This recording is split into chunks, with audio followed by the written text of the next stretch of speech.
pensarmos alternativas ao modelo extrativista colonial da mineração e a transição econômica e regenerativa, convido para mediar esse debate Alex Soares, que estava aqui conosco enquanto palestrante na última mesa.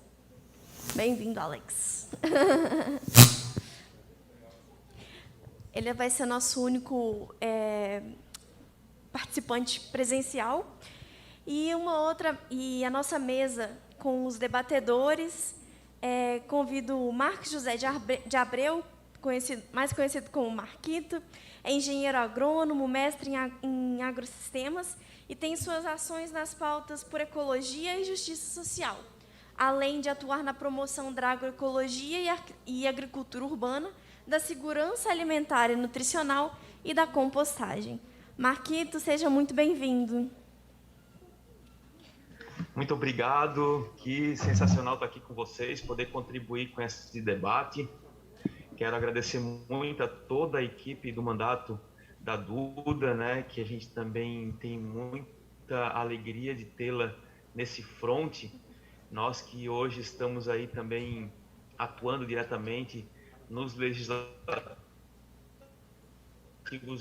municipais, né, e lugares, né, onde ainda é necessário a gente lutar por coisas tão óbvias, né? Então, parabéns por mobilizarem toda essa discussão e todos os atores e as pessoas envolvidas nesse processo, né? Então, eu mandei uma apresentação aqui, a gente Marquito, deixa eu te interromper rapidinho.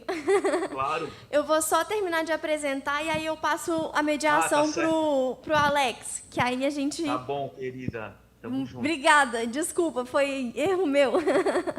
Achei que eu já ia começar, entendeu?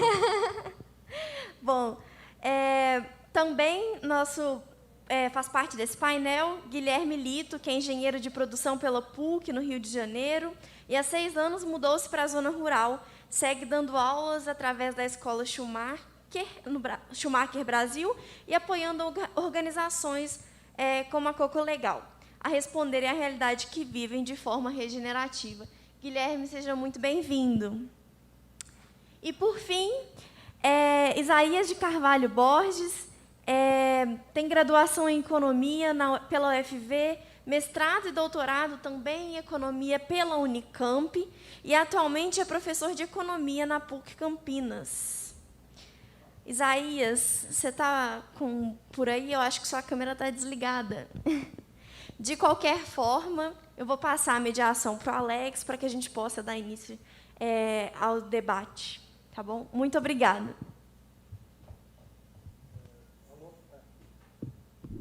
Alô, alô.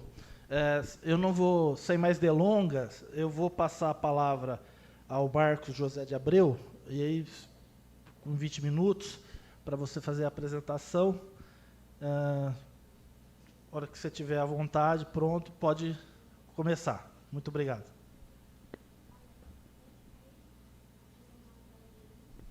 Oi, beleza, você pode apresentar a tela sua aí? Colocar na sua tela? Na minha tela? Isso. Tá, eu vou levar uns minutinhos, porque a Luana tinha enviado para vocês. Ai, agora... Tá, pode ser. O Guilherme, podemos fazer uma troca, então? O Guilherme fazer a apresentação? Pode. Tudo bem, Guilherme? Isso, fechou. Combinado. Enquanto ele acerta? Claro, vamos lá. Vocês estão me ouvindo bem? Sim. Tá. Maravilha. Obrigado, Guilherme. Então, boa tarde a todos, a todas. Eu fiquei muito feliz com esse convite, estou acompanhando o evento desde de manhã. Fiquei muito tocado pelas falas e, embora eu seja carioca, eu consigo sentir, eu acho, um pouco do que vocês estão sentindo aí como brasileiro também, né? Tenho muitos amigos que, inclusive, trabalhavam nessas organizações que foram tanto mencionadas hoje que, depois do evento, saíram. E eu vi quanta dor, quanto trauma elas viveram. E eu fiquei pensando o que trazer aqui hoje, né? Se a gente for olhar os currículos, eu acho que temos grandes economistas que vieram antes e temos um professor aqui agora também. Então, fiquei pensando qual seria o tempero especial que eu poderia trazer aqui hoje, conhecendo também um pouco do trabalho do vereador, imaginando um pouco do que ele pode trazer.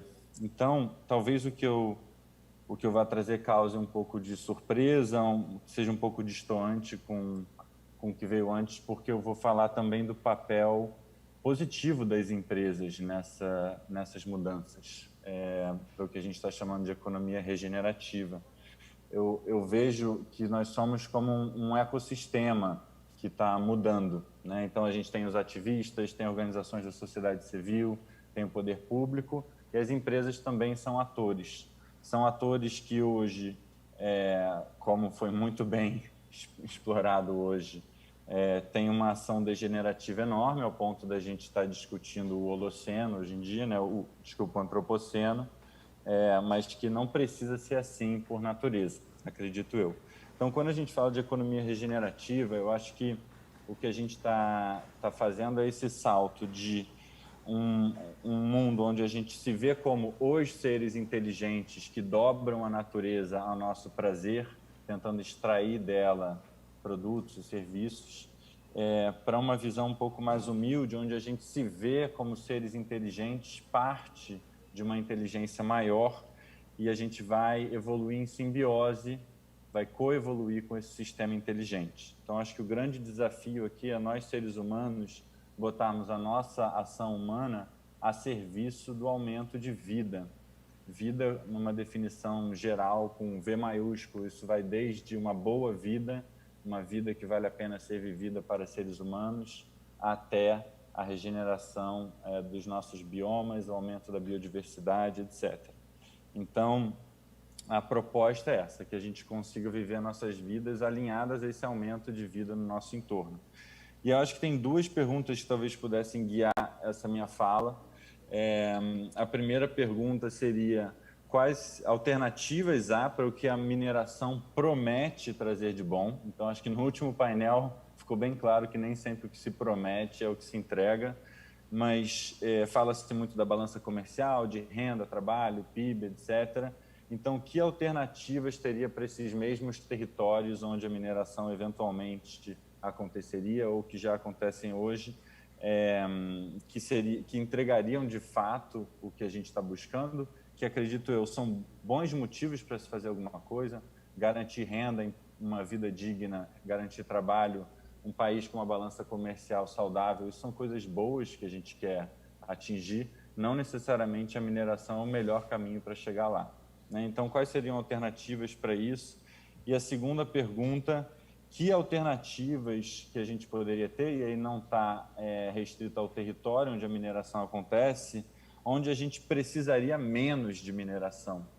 Então, esse último painel foi muito legal para a gente ver alguns mitos em relação ao impacto que a ausência de mineração teria no estado de Águas Gerais, para pegar já e a gente usando a nova linguagem. Mas se a gente pensar que hoje a gente quer que as pessoas tenham acesso a geladeira, celular, iluminação pública, internet, eventualmente painéis solares, etc., tudo isso hoje requer mineração, né? São produtos da mineração que compõem esses bens que fazem da nossa vida uma vida melhor. Então, que alternativas há também para que a gente consiga suprir isso sem mineração ou com menos mineração? Então, dentro da primeira resposta, eu vou dar um chute aqui, mas eu acho que eu vou estar bem alinhado com os próximos participantes. Então, que alternativas há para a mineração, né, nesses territórios onde agora se discute se deveria ou se não deveria começar uma nova operação? Tem um grande movimento agora que a gente pode chamar de economia da floresta em pé, que está muito forte, principalmente na Amazônia, por conta de tudo que está acontecendo, né, e toda a importância que a Amazônia ganhou na agenda global, mas que aplica-se igualmente para os outros biomas brasileiros, até onde eu consegui ver, testar e vamos dizer assim, brincar, né? Eu recomendaria para quem quiser ir mais fundo nisso, olhar o projeto Amazônia 4.0, que é um projeto que alia justamente o bom desenvolvimento econômico, que não atropela modos de vida, culturas da sociedade e que regenera o meio ambiente ou pelo menos mantém a floresta em pé. Então, um desenvolvimento econômico saudável, uma evolução econômica, não só um crescimento econômico, né? Baseado na famigerada indústria 4.0. Né? Então, o Brasil viveu a desindustrialização, ou seja, como também já se falou hoje, a gente está exportando minério, a gente poderia estar exportando coisas muito mais complexas, que geram muito mais valor para o Brasil, mas a gente está andando para trás, né? Então a gente continua numa pauta de exportação muito parecida com os séculos anteriores, só muda do café para a soja, e às vezes nem muda. Então a Amazônia 4.0 está olhando também para a indústria 4.0, para a revolução industrial 4.0, né? que envolve biotecnologia e muitas outras coisas.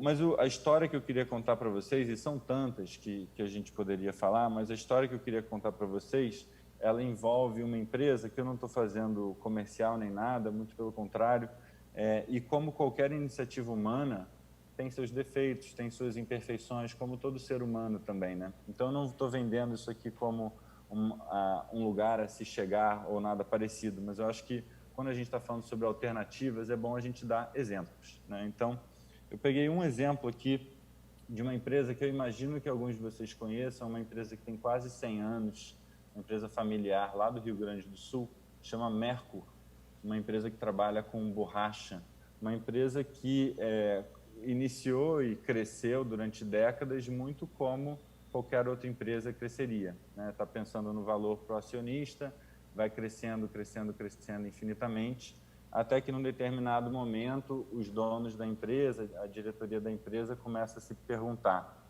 se eu não existisse no mundo, que falta eu faria? Né? E eles se olharam no espelho e pensaram: bom, os produtos que a gente faz, assim, os nossos funcionários iam para outras empresas, nossos concorrentes iam pegar o nosso mercado, e a verdade é que a gente não faria diferença nenhuma no mundo. E a partir dessa pergunta eles começaram a trabalhar: não, então por que a gente existe? Né?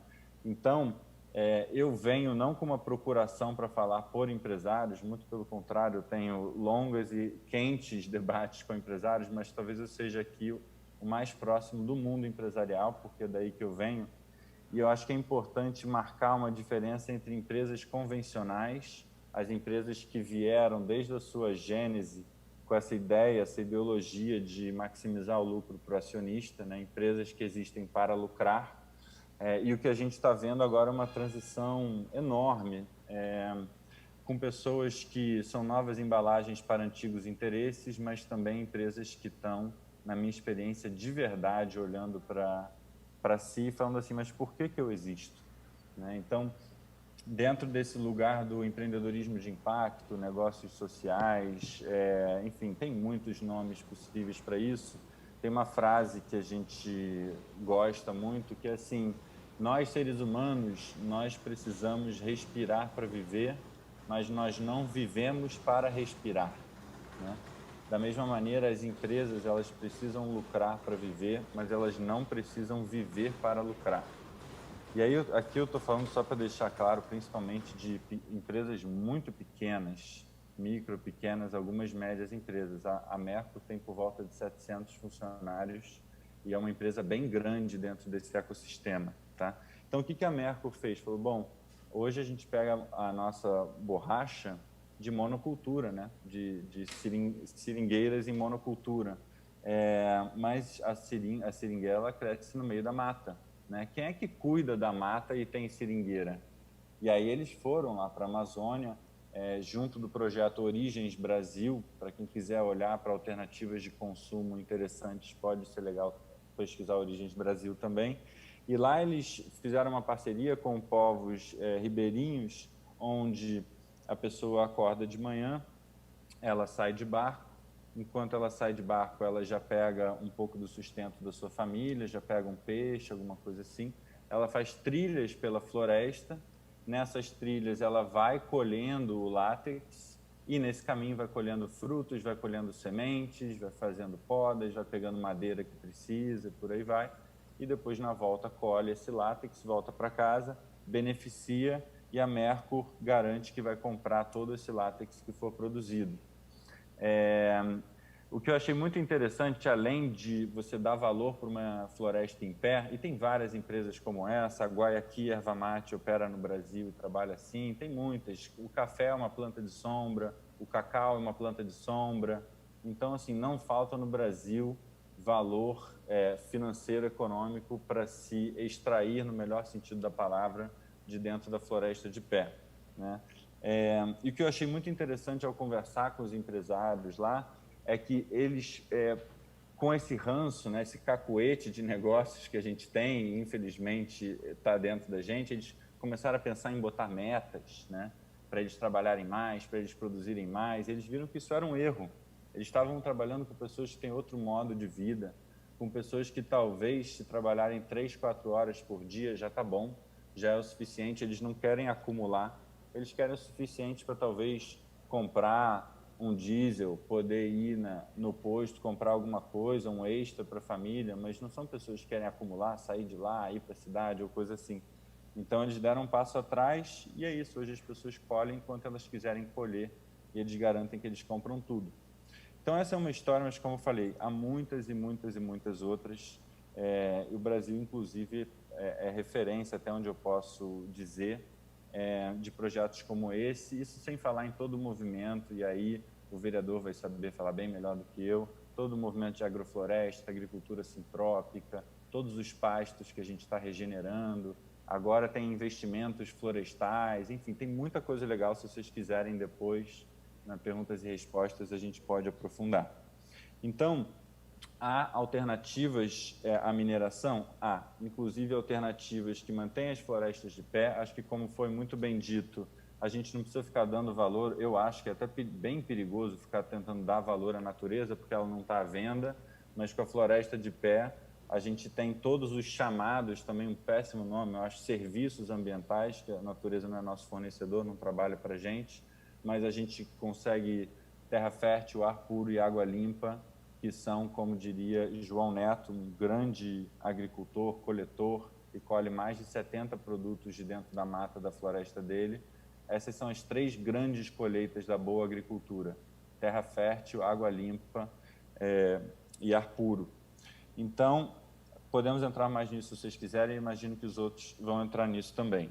E aí, que alternativas que a gente poderia ter para precisar menos de mineração, né? Como eu falei, celular, geladeira, iluminação pública, internet, painel solar. Talvez algum dia a gente não precise mais de ouro, de níquel, de cobre para esse tipo de produto, mas hoje a gente precisa.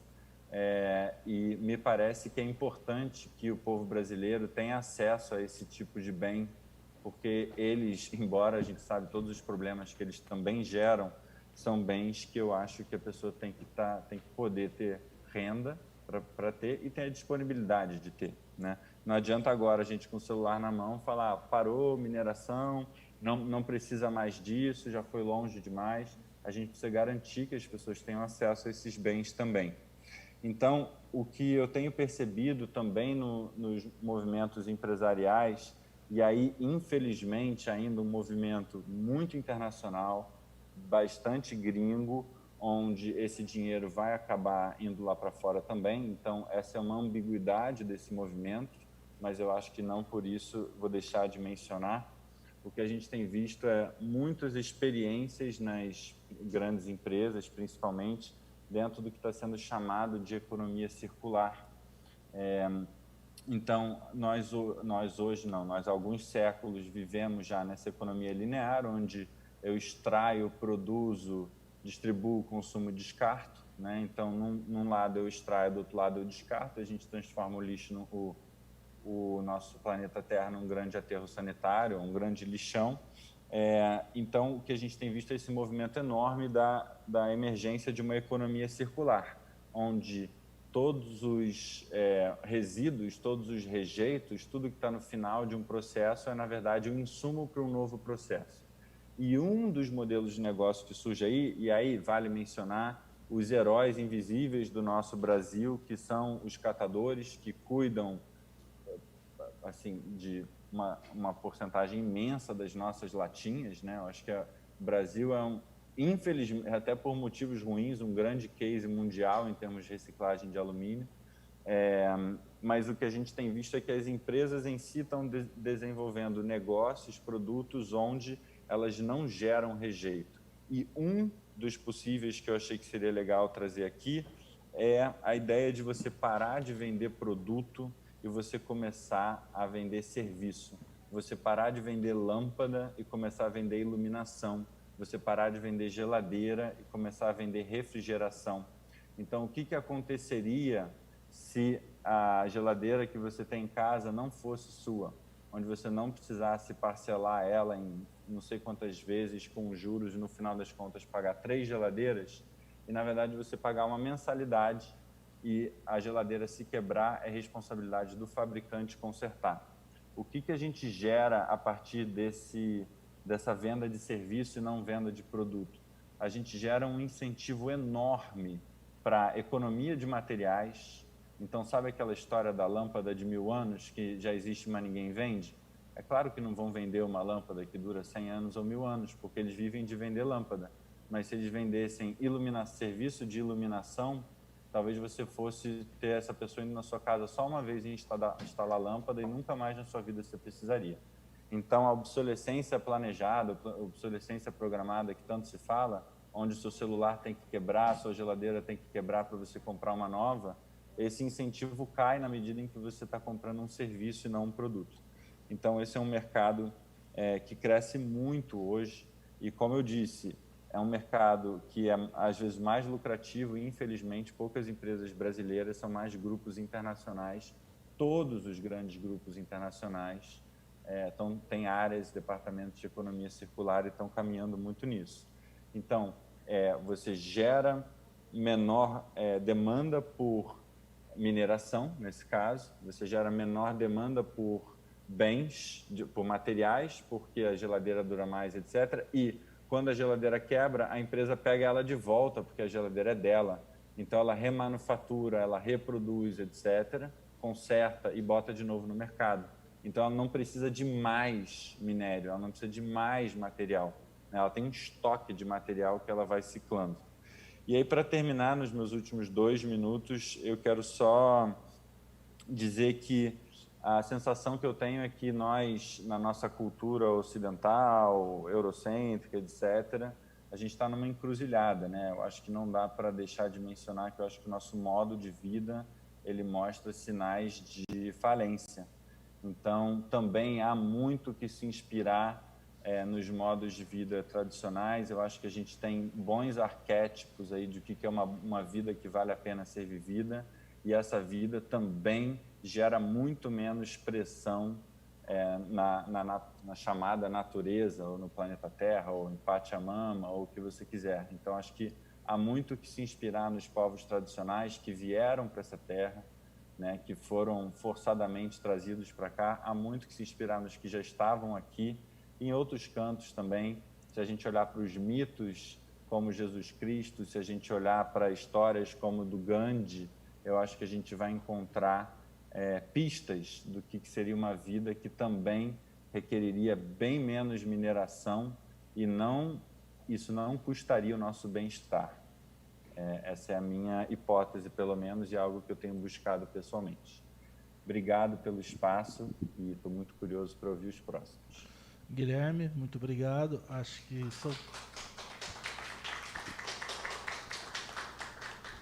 são elementos aqui para a discussão muito importantes, que é justamente entender, né, essa nova dinâmica de consumo, ou se é que dá para chamar de consumo, né? Isso, o setor automotivo já está sinalizando nessa linha, enfim. Nós, enquanto sociedade subdesenvolvida, na periferia, a gente precisa ter um passo maior ainda em relação a isso do que os próprios países centrais. Então, essa é a nossa grande tarefa, né? Enfrentar esse novo momento dentro de um patamar de desenvolvimento das estruturas capitalistas bem aquém do que foi alcançado lá fora, às custas de nós sabemos como.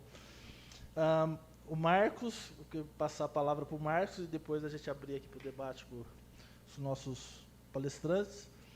Daí, Marcos, na hora que você tiver, esteja à vontade.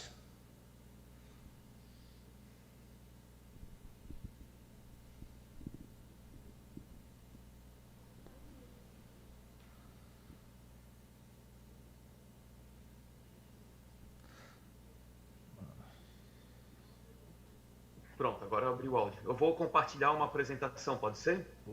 Pode ser. Pronto. Acho que conseguimos, né, gente? Isso. Seja à vontade. É isso. Então tá, Alex, obrigado. Então, tenho 20 minutos, são 5h20.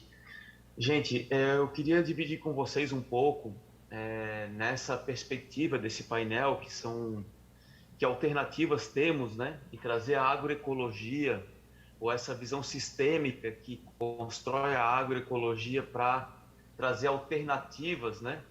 A esse universo gigantesco que representa a mineração, de certa forma, é um grande desafio, né? De toda maneira, eu vou dividir com vocês um pouco do que a gente vem fazendo aqui em Florianópolis, né? E onde o nosso mandato, que a gente se denomina como mandato agroecológico, tem elaborado e construído, mas que não é uma construção do mandato exclusivamente, mas é uma construção a partir de um histórico de atuação, a partir de um tecido social, a partir de uma sociedade que compreende também a importância da agroecologia no contexto urbano e rural, né? E também como instrumento de superação à contaminação dos agrotóxicos e assim por diante, né? Então, eu sou engenheiro agrônomo de formação, fiz mestrado no programa de pós-graduação em agroecossistemas e trabalhei sempre no campo da agroecologia, coordenei a agricultura urbana do CEPAGRO por mais de 10 anos, atuei aí em várias frentes, né? Fui presidente aqui do Conselho Estadual de Segurança Alimentar e Nutricional, então sempre com essa interface, né? Venho dialogando muito com vários setores que têm trabalhado com as comunidades atingidas pelo setor da mineração, e muitas comunidades vêm encontrando na produção de alimentos, na agroecologia, na agricultura ecológica, uma alternativa sim de geração de trabalho, emprego e renda, segurança alimentar e qualidade ambiental para as suas atuações, e não tenho dúvida que esse é uma grande saída, mas quero também problematizar alguns pontos, né, que a gente pode trazer, porque a mineração foi muito bem colocada pelo expositor anterior, né, sobre a importância ou a pressão que se dá sobre a mineração para o uso e o desenvolvimento tecnológico, né, o uso e o consumo de equipamentos e de telecomunicações e assim por diante, né, mas também tem um uso que é pouco falado, né, a mineração também serve, por exemplo, para produzir adubos químicos sintéticos, né? Serve também para ser utilizado como fertilizante na agricultura convencional agroquímica, né? Serve também como base em alguns dos procedimentos de transformação em agrotóxicos, né? E isso é importante,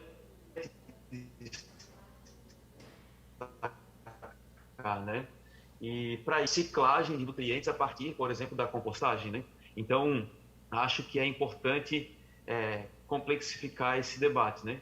Também acho importante a gente trazer como reflexão a importância de discutir a produção de alimentos a partir dessa, vamos dizer assim, dessa base tecnológica com soluções baseadas na natureza, né? E aí a gente pode expandir, estender isso para várias outras, inclusive para soluções baseadas na natureza para infraestruturas urbanas, né?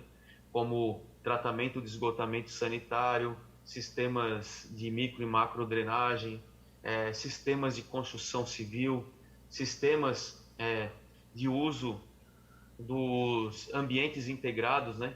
Na perspectiva de considerar todas as outras vidas também, né? Para além das vidas humanas, né? E isso, eu acho que a concepção agroecológica ela dá essa resposta, né? E a terceiro ponto é que a agroecologia ela também é esse contraponto dado ao agronegócio, né? Que numa perspectiva do sistema financeiro global, o agronegócio e a mineração estão no mesmo campo, né? Especialmente no Brasil, que disputam uma narrativa econômica e financeira global e que colocam a balança comercial brasileira como um grande troféu para justificar toda e qualquer atuação ou toda e qualquer irresponsabilidade na sua realização, né? Então, acredito muito que isso se dá assim no campo em que a gente trabalha e quando a gente fala, né, que o agronegócio, a agricultura agroquímica sintética moderna, né, que é muito recente, ela está aí nos últimos 100 anos apenas, e nós praticamos agricultura há 12 mil anos e coevoluímos com a prática da agricultura e com a domesticação de plantas, de animais e a relação com os ecossistemas e os ambientes, né? E isso é de uma revolução do ponto de vista humana gigantesca na ocupação e no desenvolvimento dos territórios, né? Então, essa agricultura moderna, agroquímica sintética, ela é muito recente e ela é muito agressiva, tem sido muito agressiva, especialmente nos últimos 30 anos, né? Na verdade, essa agricultura químico-sintética globalizada, altamente especializada e numa complexidade das suas cadeias de produção gigantesca, ao ponto de nós termos aí um dos maiores pools empresariais ligado ao agronegócio, que é a junção da Monsanto, da Syngenta e da Bayer, né? Na produção de sementes, agroquímicos, né? Ou agrotóxicos, adubos químicos sintéticos e também medicamentos, né? Então, essa complexidade, e também atuam diretamente no setor de transformação de alimentos e de atacado, né?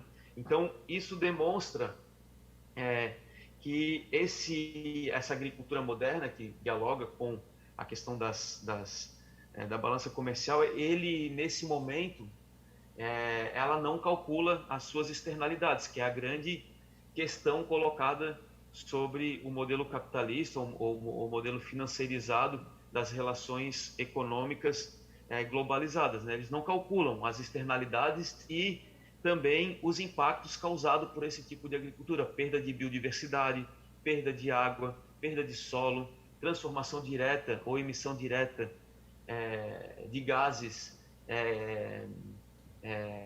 de efeito estufa ou que causam aquecimento global, a retirada e a destruição de territórios e de biomas, a intoxicação acumulativa dos organismos, né, vivos, inclusive o organismo humano, né? E todos esses cálculos, impactos, não são calculados nesse grande argumento que é da balança comercial, né? Então a gente fala no campo agroecológico, no movimento agroecológico, nos deem as mesmas condições tributárias, as mesmas condições de fomento, de subsídio, de apoio, de assistência técnica que o agronegócio tem para a agroecologia de base de minifúndios, de agricultura familiar, e aí nós podemos começar a falar o que é possível do ponto de vista de alimentar o mundo, de dar consequências e do sistema de produção, porque tecnologicamente a agroecologia se comprova e a humanidade está aí para responder sobre isso, né? Agora, as condições colocadas, elas são totalmente desleais, injustas e desproporcionais, né? Então, não dá para fazer nenhum debate sem colocar as condições, no mínimo, equiparadas, né? Então, eu queria fazer essa introdução para dar início aqui a uns relatos de experiências, né, que nós temos realizado para dividir com vocês. Espero que a minha apresentação esteja passando, mas queria dizer para vocês que eu falo a partir de um território que é a capital de Santa Catarina, Florianópolis. Hoje nós estamos passando já de 510 mil habitantes. A grande Florianópolis está com mais de 1 milhão de habitantes hoje. É importante dizer que a cidade ela tem uma forte gentrificação. Saiu os dados agora, Florianópolis é a cidade onde foi encontrado o maior custo de cesta básica do Brasil, tá junto com São Paulo no custo da cesta básica. Nós aí encontramos a maior inflação do Brasil, foi dado esse dado, e de uma cidade muito voltada para o mercado, para uma indústria do turismo, e acaba invisibilizando toda uma questão muito séria, que é os pobres invisíveis, as populações de negros e negras sempre retiradas dos territórios, a não identificação com a população indígena, mesmo muito caracterizada as regiões por a presença indígena, e de toda forma isso demonstra que cidade é essa, né? É uma concentração de renda muito demarcante, né? Onde nós temos aí mais de 67 assentamentos precários e de posse de terra irregular, sem infraestrutura urbana e com problemas sociais, mas que não aparecem, não são apresentados, né? E apresentam uma parte muito comercial da cidade, né? A remuneração da população negra em Florianópolis chega a ser 40% menor do que da população branca, né? Então isso demonstra essa cidade de altamente demonstrada por uma cidade de mercado, e também que invisibiliza toda a diversidade e a participação das populações empobrecidas e dos negros e negras e indígenas, por exemplo, né? Ao mesmo tempo, uma cidade que hoje ela é muito complexa ambientalmente, e isso, para a questão ambiental, quanto mais complexo, melhor, né? Mais resiliente, mais resistente, assim por diante. Ela tem uma complexidade que eu digo porque a gente tem ecossistemas interagindo entre lagoas de água doce, lagoas de água saloba, manguezais. Nós temos aqui o segundo maior manguezal urbano do Brasil, áreas de restinga, inundação, dunas e assim por diante, né? Nós temos aí 97% do nosso território insular, é a ilha de Santa Catarina, somente 3% é o continente, mas esses 3% é onde vive aproximadamente 25% da população. Então, 1/4 da população está em 3% do território, e fala muito sobre essa realidade, né? 25% do território é recoberto por remanescentes de Mata Atlântica, né? E nós temos aí hoje mais de 20 unidades de conservação e 25 bacias e microbacias hidrográficas, mesmo a ilha de Santa Catarina não estando considerada no plano estadual de bacias hidrográficas, né? Ou de recursos hídricos. Isso é uma problemática, porque para licenciamento ambiental, por exemplo, não é considerada, né? E nós temos aí a produção de lixo, de resíduos sólidos, aproximado de 700 toneladas dia, né? Essas 700 toneladas dia representam hoje, a gente já passou desse índice, né? A gente alcança apenas 7% de reciclagem, mas vem alcançando um índice maior, né? Essas 700 toneladas de resíduos sólidos produzidas dia são enviadas para um aterro sanitário que fica fora do município de Florianópolis, na cidade de Biguaçu, município próximo, né? Nós temos aí uma cidade que vem atuando e trabalhando muito com as agriculturas urbanas, né?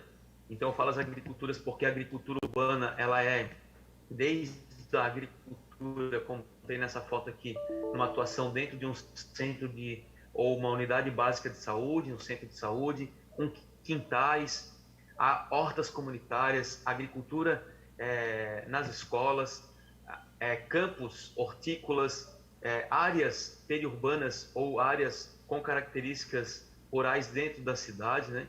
Então, essas são as agriculturas. Todas essas agriculturas a gente pode chamar das agriculturas urbanas da cidade.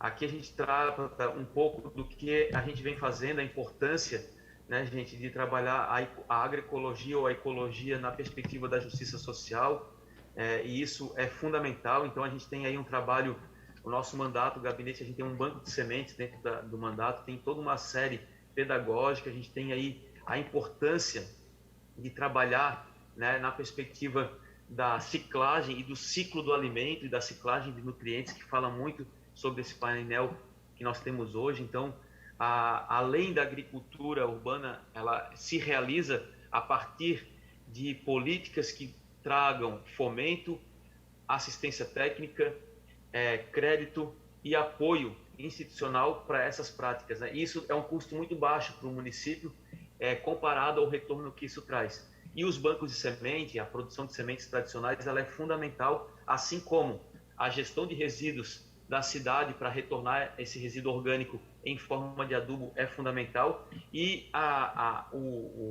vamos dizer assim, o enfrentamento aos agrotóxicos na perspectiva de tornar áreas como zona livre de agrotóxicos, né?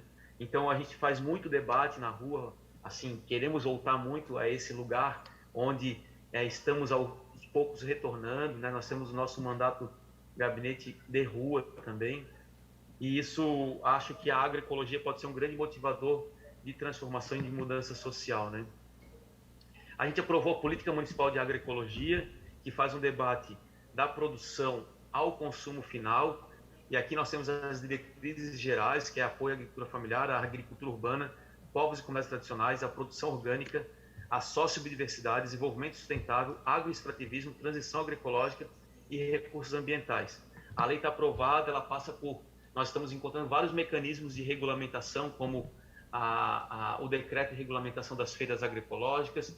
Nós temos agora um projeto de lei que é para a não aplicação do IPTU em áreas, em propriedades que praticam agricultura, mas que estão dentro da zona urbana. Então, é regulamentado isso por instrumentos federais, mas que nós estamos aqui apresentamos esse projeto de lei, e isso é fundamental. Nós temos muitos agricultores e agricultoras que estão em realidades urbanas e que, por conta do alto custo do IPTU, dos seus tributos, acabam abandonando essas áreas ou essa atividade, né? Então, a gente vem nesse fomento, e a Política Municipal de Agroecologia e Produção Orgânica tem sido um instrumento importantíssimo para isso, uma visão mais global. A gente, por exemplo, não apresentou uma lei da agricultura urbana, ou uma lei das hortas escolares, ou uma lei da horta no posto de saúde, ou uma lei da horta comunitária.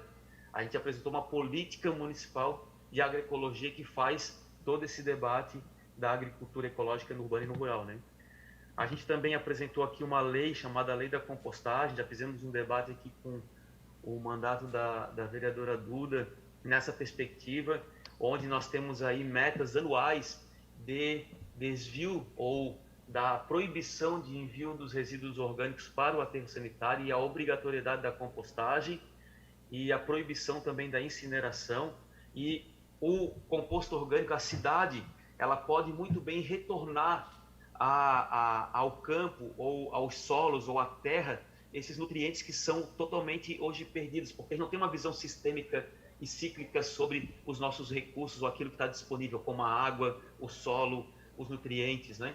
Então, a lei da compostagem é isso, é a base para toda e qualquer agricultura regenerativa, toda e qualquer recuperação de área degradada, toda e qualquer agricultura ecológica, seja no campo e na cidade. E os resíduos orgânicos da cidade, se somado ainda ao tratamento de esgotamento sanitário numa perspectiva sistêmica e cíclica, a gente consegue reestabelecer esse ciclo e depender muito menos de adubos químicos sintéticos, tirando uma pressão importante, por exemplo, do setor de mineração, né?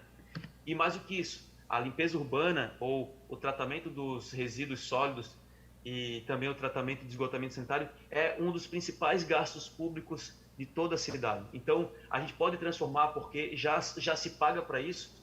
Agora, precisa de uma inversão, e a inversão se dá em transformar esse problema chamado resíduo orgânico em uma grande solução, que é a partir da compostagem, que são métodos muito simplificados, simples, que pode fazer desde o método individual a compostagem comunitária, a compostagem institucional, as compostagens grandes, agroindustriais, e tudo isso retornando como adubo fertilizante e matéria orgânica para o solo. Está aí uma grande resposta ao debate todo da perspectiva da fixação de carbono. Hoje, os solos com matéria orgânica são fundamentais para a fixação de carbono do planeta, pode ter certeza disso, né?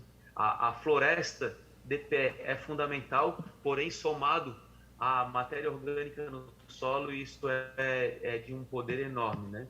E, por fim, a gente fez uma lei também, a Política Municipal de Agroecologia e Produção Orgânica, ela não é inédita, muitos municípios já apresentaram. A lei da compostagem foi uma legislação inédita e que hoje muitos municípios têm implementado também. E a lei da Zona Livre de Agrotóxicos foi também uma lei super inédita que proibiu a aplicação e o armazenamento de agrotóxicos na ilha de Santa Catarina, em 97% do território.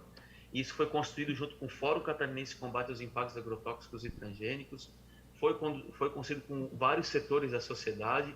A gente cuidou muito sobre a legalidade e a constitucionalidade para não aferir em inconstitucionalidade. Ela está valendo, estamos no processo de regulamentação dessa lei, que é um processo demorado mesmo, complexo, e a gente está muito otimista que a gente vai conseguir criar um instrumento de regulamentação muito adequado com todos os atores da cidade, né? Mas é um fato enorme, assim. E ela não é uma lei proibitiva. A lei da Zona Livre de Agrotóxicos, ela apresenta um aspecto muito pedagógico também, que fala da importância da visão sistêmica entre saúde, sociedade e meio ambiente. Ela traz os aspectos de transformar a cidade de Florianópolis como pode ser uma referência mundial, inclusive, no desenvolvimento tecnológico de combate aos agrotóxicos com tecnologias desenvolvidas localmente, sabe? A gente tem aqui uma universidade, tem centro de pesquisas que já estão olhando para essa perspectiva de a gente poder ser uma referência em desenvolvimento para a agroecologia. Eu tenho certeza que o mundo, ou ele faz essa transição do modelo produtivo de alimentos, ou a gente vai patinar nessa tentativa de encontrar esses caminhos para sair de grandes entraves como a mineração, como o desgaste do solo, a poluição da água, né? E tenho certeza que pensar a transição e abolir o uso de agrotóxicos e de adubos químicos sintéticos gradativamente é importante. E não vai ser do dia para a noite. A lei da Zona Livre de Agrotóxicos é uma lei muito... A gente foi muito, vamos dizer assim, ousado nessa proposta, mas a transição agroecológica ela precisa ser realizada e ela não vai ser do dia para a noite, não vai ser em 5, 10 anos, ela pode levar 30, 40, 50, 100 anos. Assim como a agricultura químico-sintética está aí nos últimos 100 anos sendo implementada, né? Então, é também uma referência para a gente pensar, né? Especialmente na questão desse enfrentamento a essas grandes corporações, né? O agrotóxico no Brasil é um deboche, né? Pensar que somos o maior produtor do mundo o maior consumidor do mundo e que esses agrotóxicos não arrecadam ICMS na sua comercialização. É inaceitável. Então, aqueles e aquelas agricultores, agricultoras e consumidores de alimentos que se contaminam e que, por conta de já referenciado academicamente, cientificamente, que os agrotóxicos causam doenças crônicas, sim, são responsáveis, sim. Então, aquela ambulância, aquele médico, aquele hospital que trata de vários cânceres que foram causados por esses produtos químicos sintéticos, esse produto que causou não recupera, ele não arrecada para investir nessa infraestrutura de saúde, por exemplo, sabe? Então, é de uma deslealdade, de uma injustiça gigantesca. Não paga taxa de importação, sendo que quase 80% deles são importados. Não paga taxas e tributos sobre os lucros arrecadados aqui no país e enviados para as suas indústrias originais, né? Então, acho que isso tem que ser um debate aberto e vai junto aí com o debate da mineração. Por fim, gente, cheguei no meu teto do tempo, passei 3 minutos, mas quero agradecer e vamos fazer o debate, porque eu acho que é um momento bem importante.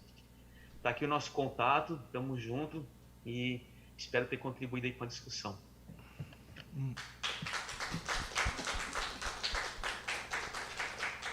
Muito obrigado, Marcos. Muito interessante essa discussão, inclusive vai de encontro a todo o processo, né, conduzido pela Revolução Verde, né, que vai introduzir essa estrutura de consumo de adubos sintéticos, pesticidas, inseticidas, e vai ser a base, né, da agricultura moderna no século XX. Né? O que nós estamos discutindo aqui é uma inversão dessa pauta da Revolução Verde. Mas isso nós vamos fazer no debate, numa discussão com mais fôlego. Agora, terminando de colocar aqui, eu chamar o professor Isaías para fazer a parte dele, a apresentação dele, e é onde a gente pode começar a fazer a nossa discussão. Professor Isaías, esteja à vontade, assim que você tiver condições, para começar.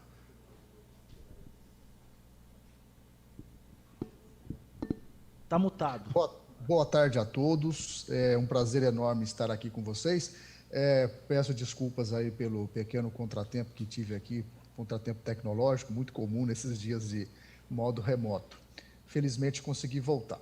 Bom, quando o Zé Alex me fez o convite para falar um pouco sobre essa questão, diferente, né, da apresentação anterior, que toca numa questão bem específica, bem local, eu venho estudando esse assunto há uns 4, 5 anos, enquanto economista, enquanto professor de economia, porque nos últimos anos, felizmente, o conteúdo de economia do meio ambiente vem aumentando de relevância dentro dos currículos, então muitos economistas foram obrigados a estudar esse assunto, que é o meu caso. Eu venho lecionando então essa matéria de economia do meio ambiente e sustentabilidade nos cursos de graduação, e o que eu vou falar um pouco de uma maneira mais geral, né, um pouco distinto da apresentação anterior.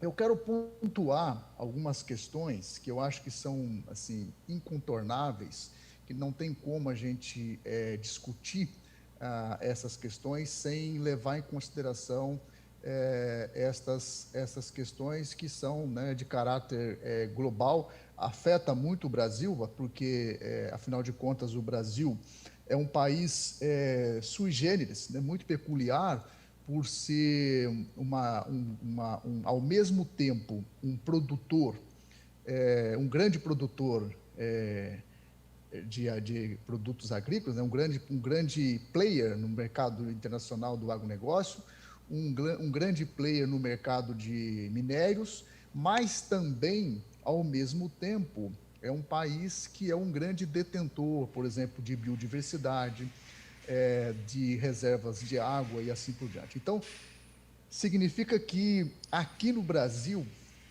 o conflito, né, entre produção, entre lucro e preservação, tende a ser mais acirrado, né? E, de certa forma, o que nós estamos assistindo hoje não deixa de ser uma parte desse conflito e uma parte dessa luta, né? Que é uma luta que pode, na minha opinião, se agravar nos próximos anos em função das questões que eu vou mostrar, que eu vou colocar para vocês, que são coisas incontornáveis nos próximos 30, 40 anos. José Alex, se você puder passar, por favor, a próxima.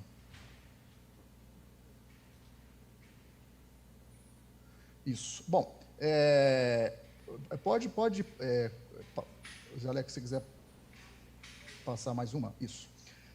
Eu pontuei aqui, né, alguns desafios para dar novas formas de produzir, novas formas de fazer política, novas tecnologias e assim por diante. Por quê? O que está acontecendo no século XXI é uma coisa inédita, né? Primeiro, em termos demográficos.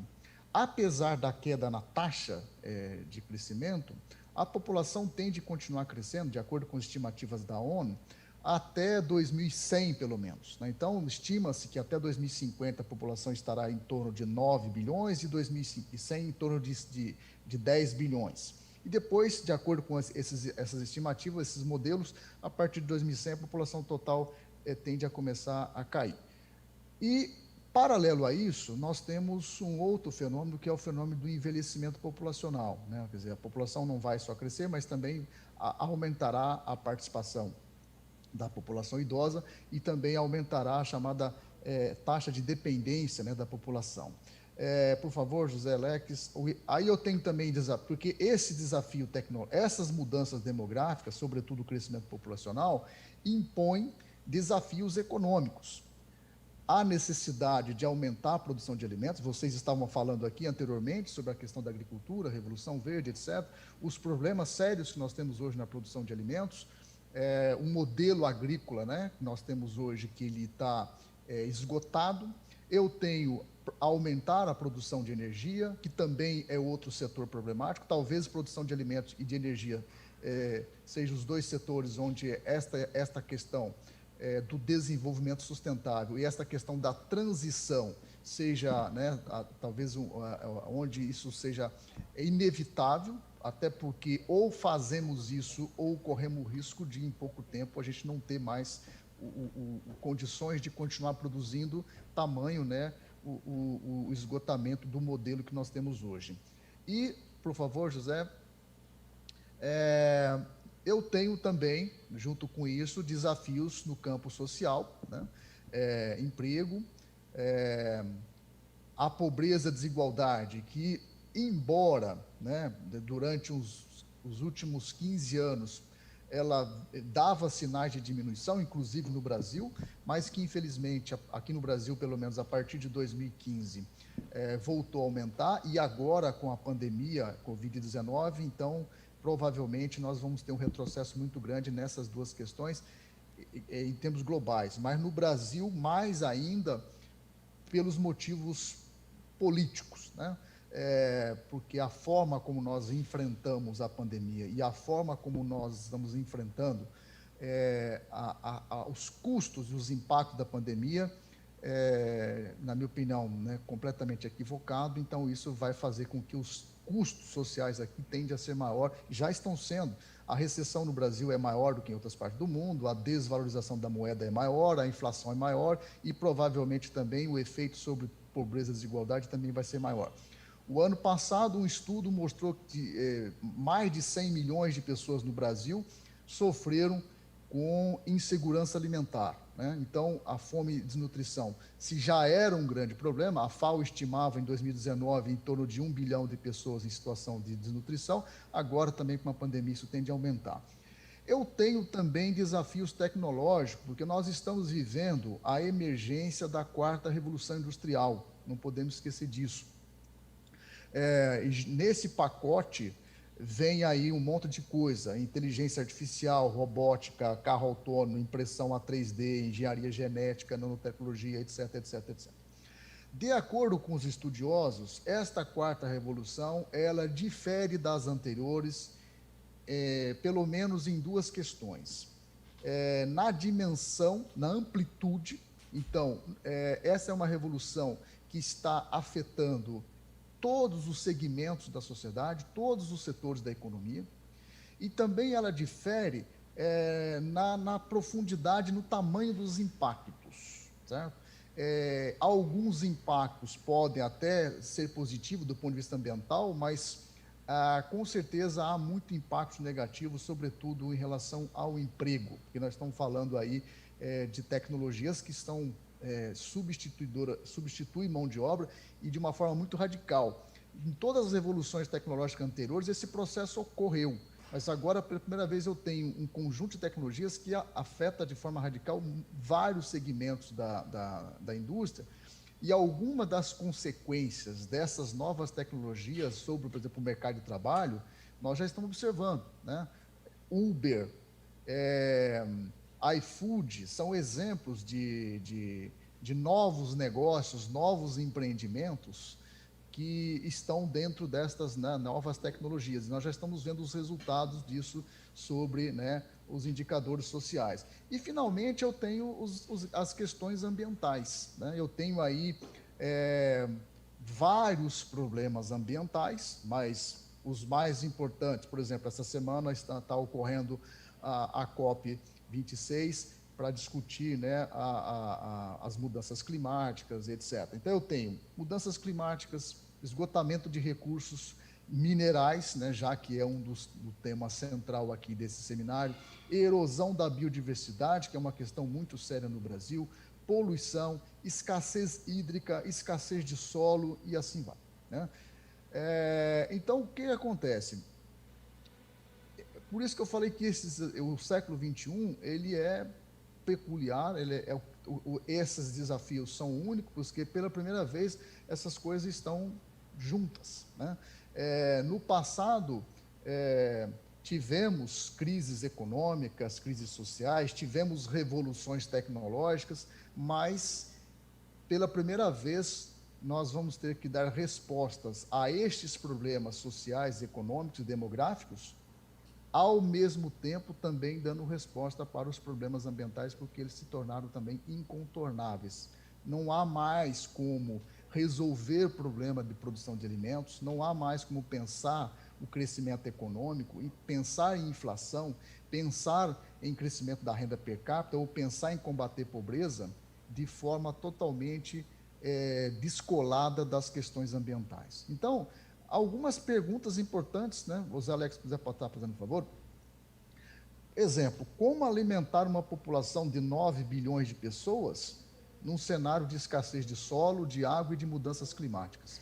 Uma vez que os estudos mostram que as mudanças climáticas terão impacto, talvez seja o setor mais impactado, será a produção de comida, né, por diversos motivos, alteração na temperatura, proliferação de pragas e etc.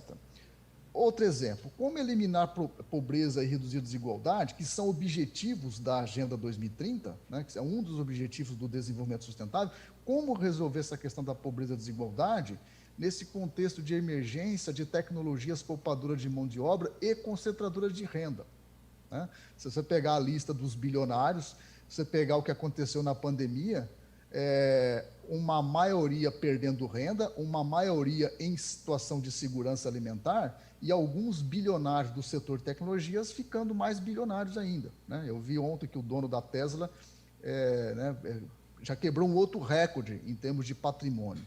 Então, essas tecnologias são extremamente poupadoras de mão de obra,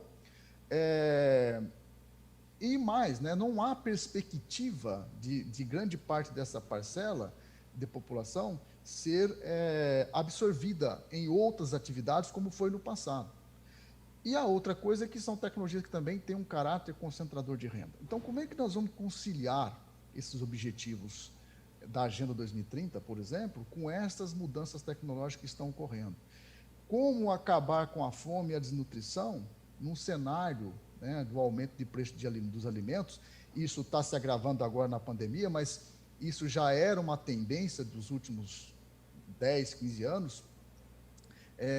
Isso começou lá no ano 2000, também foi um pouco desacelerado por causa da crise de 2008, mas essa é uma tendência nos últimos 20 anos de aumento no preço de alimentos. Como é que a gente vai resolver todas essas questões? Quando a gente olha, por exemplo, para a Agenda 2030, 17 objetivos, se a gente olhar para a forma como o mundo, para a forma como a economia funciona hoje, a gente não consegue enxergar como conciliar aquilo. Então, já dando uma pergunta aí, sobretudo para nós brasileiros, né, o modelo produtivo que nós temos hoje no Brasil, né, e a estrutura econômica, social e política vigente são compatíveis ou nos favorecem a superar esses desafios? Por exemplo, nos últimos 20 anos, o Jalec é especialista nisso, ele sabe muito bem, a economia brasileira foi ficando cada vez mais dependente de exportação de commodities agrícolas e minerais, né?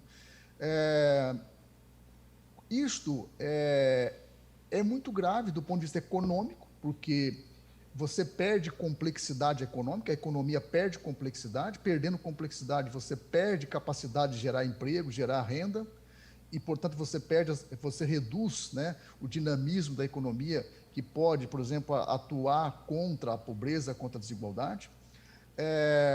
Mas, além do mais, são atividades que, por exemplo, no caso da mineração, você está retirando recursos que são esgotáveis, então recursos que em algum momento irão acabar.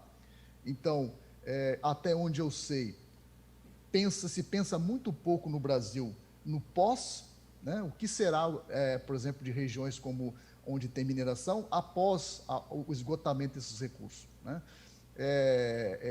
Porque esses são recursos, estou falando de recursos esgotáveis, né? Então, eu acho que essa é uma grande questão hoje para o Brasil, se o modelo que nós temos, o modelo que nós estamos adotando, ele favorece ou não, e como é que ele nos posiciona em relação a estes desafios, né? A minha resposta, eu não sei se vocês concordam, depois do debate, nos posiciona muito mal, certo? Independente do que está acontecendo nos últimos 3 anos, certo? Não vou nem falar das condição política que se deteriorou de forma muito grave nos últimos 3 anos. Eu estou falando de um modelo econômico que já vem pelo menos desde dos anos 90, desde o governo Collor, com a abertura da economia, que, infelizmente, os governos posteriores não conseguiram romper totalmente com uma certa dinâmica. Por exemplo, o Felipe estava falando aqui do absurdo que é você dar subsídio para agrotóxico, né? Então, na verdade, nós temos, quando eu falo do modelo, é um modelo que é, inclusive, favorecido, tem políticas públicas que favorecem esse modelo, que é um modelo que nos coloca numa situação de muita fragilidade neste contexto deste desafio que eu coloquei aqui, certo? José Alex, pode passar, por favor.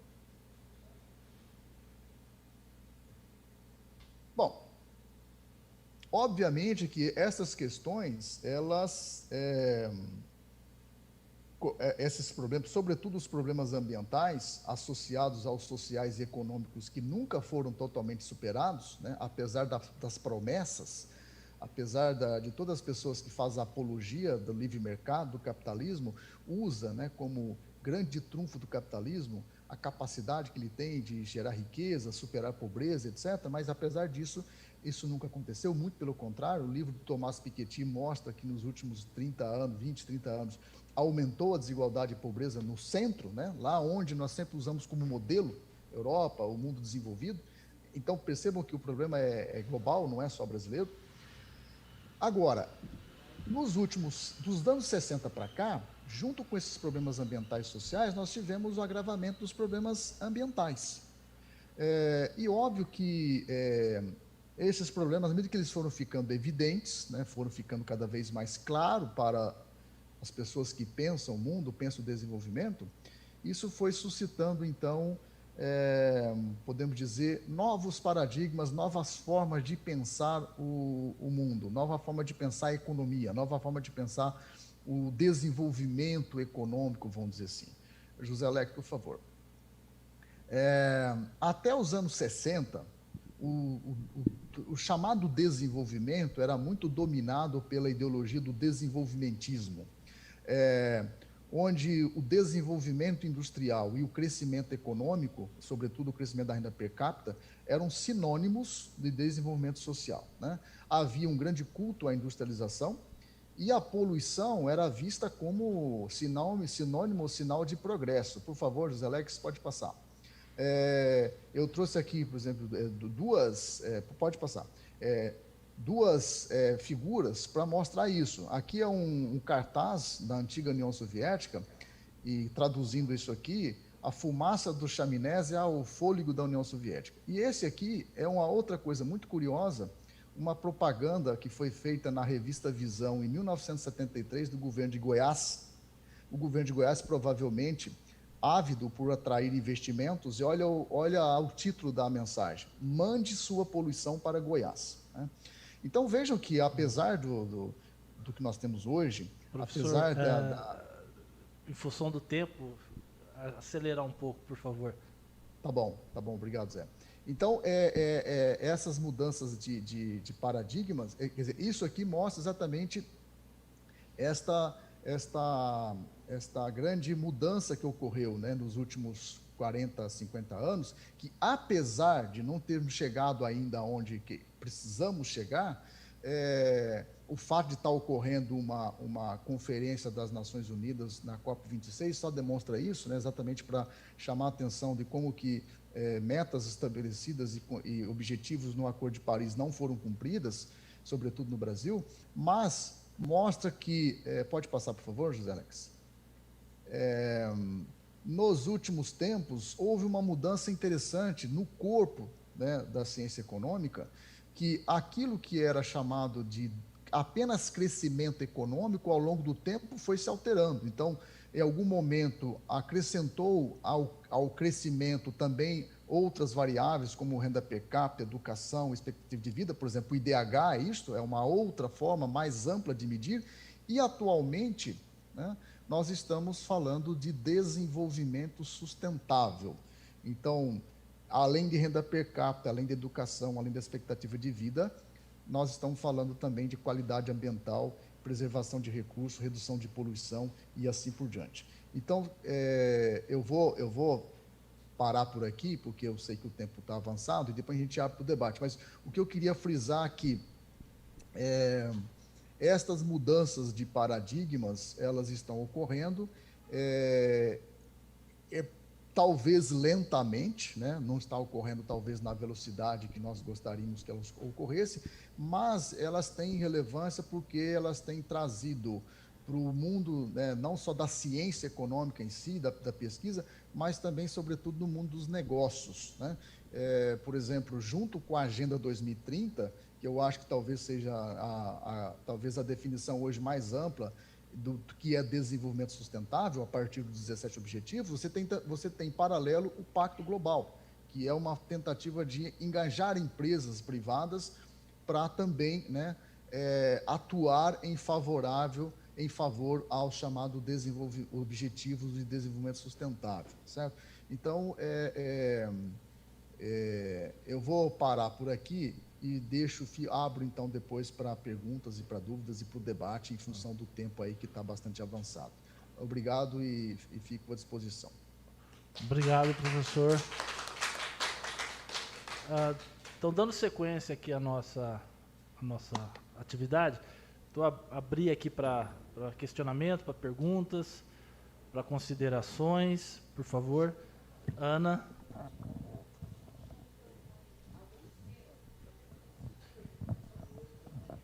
Aí já podemos ver. Queria agradecer e fazer um comentário assim sobre todas essas discussões assim de alternativas, né? Eu estou enfrentando a mineração aqui nesse estado há mais de 10 anos. E a coisa que a gente mais escuta ao longo desses anos é: como é que você vai questionar a mineração se você come de garfo? Se você tem geladeira? Se você tem celular? E o que a gente sabe aqui dos nossos territórios é que todo minério que já foi retirado aqui, ele está em algum lugar, né?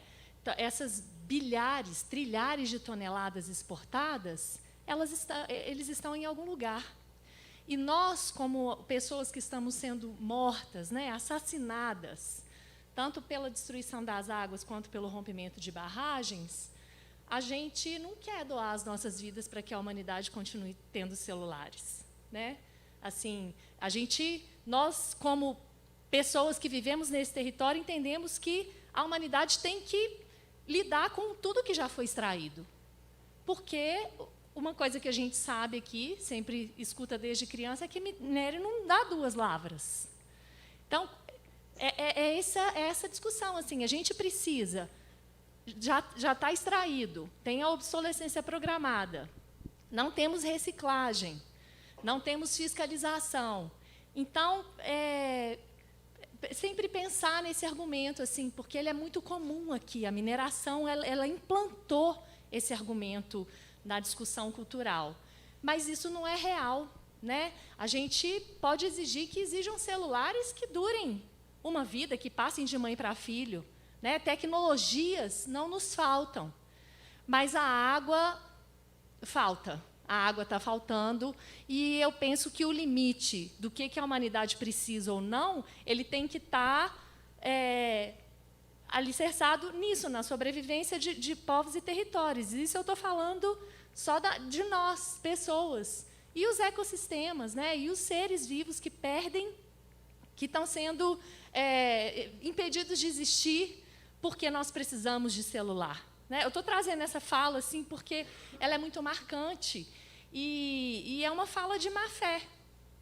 A gente vai ter que reinventar essa utilização de minérios. Uma coisa muito difícil, assim, a gente não sabe para onde que esse minério está indo, a gente não sabe qual a indústria que mais consome os minérios que são consumidos aqui. Então, a gente nem sabe se esses minérios todos, essa quantidade absurda, né, obscena, que é retirada aqui de Minas Gerais, se ela está sendo convertida para o nosso bem-estar, porque a gente tem a indústria bélica, né, que é uma indústria em crescimento, e muito, muito, muito metal vai para essa indústria. Então, é só trazer essa provocação mesmo, porque ela nos mobiliza, né, que a humanidade se reinvente, mas a gente quer os nossos territórios e as nossas águas, independente da demanda crescente de minérios. Vamos fazer um pacote, um combo? Sim. Mais alguém? Professor lá.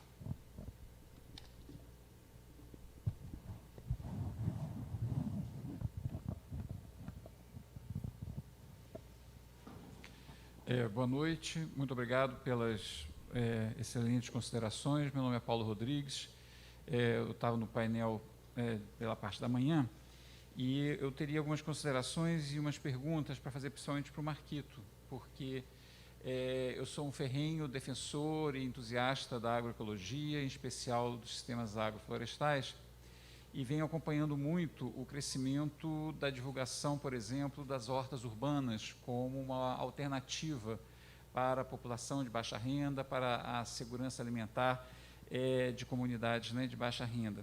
E aí, Marquito, me preocupa uma questão que eu gostaria de saber o quanto que você transita dentro dessa situação, que é a possibilidade de contaminação de metais pesados em hortas urbanas. Existem trabalhos acadêmicos mostrando de uma maneira bastante contundente que a poluição atmosférica, né, que é muito forte por conta dos veículos nos centros urbanos, essa poluição ela alcança facilmente as árvores e, portanto, alcançará também facilmente os cultivares agrícolas que vierem ser cultivados próximos às vias de veículos, né? Então, eu gostaria só de saber, então, se você acompanha essa questão.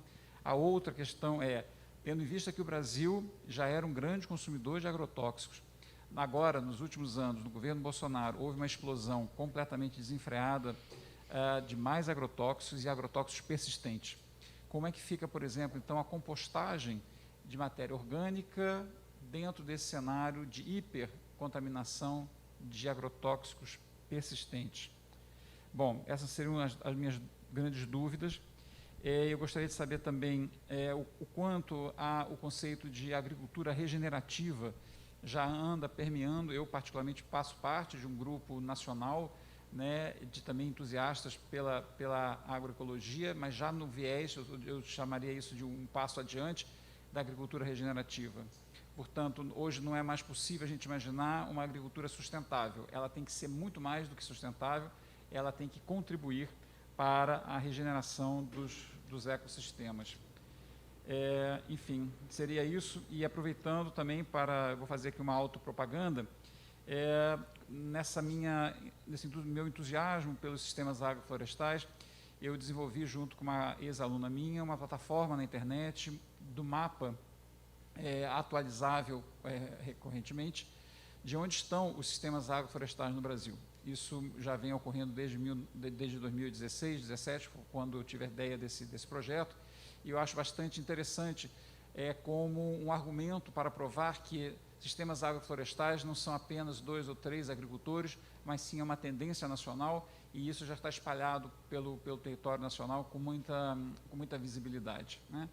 E não por último, também dizer que durante o 4º ENA, né, Encontro Nacional de Agroecologia aqui em Belo Horizonte, anos atrás, eu e mais outra ambientalista desenvolvemos um mapa do Brasil aonde estão as atividades, os processos minerários relacionados à produção dos minerais ou à extração dos minerais que servem para a indústria agrícola, né, para a atividade agrícola. Portanto, conforme foi mencionado aqui, os adubos químicos, né, então eles demandam de uma maneira muito forte, muito além para o que a gente imagina, de atividades minerárias. Então nós também temos essa geração desse mapa com a localização dos processos minerários atrelados à atividade agrícola. Pode ser do interesse de alguns dos senhores. Então, na realidade... Manda o link desse mapeamento dos adubos químicos para nós, por favor, depois. Ok, pode deixar. A Ana já me assegurou aqui o seu contato. Então, na realidade, ficam duas perguntas, né? Sobre os agrotóxicos nos processos de compostagem e dos metais pesados nas hortas urbanas. Muito obrigado. Mais alguém?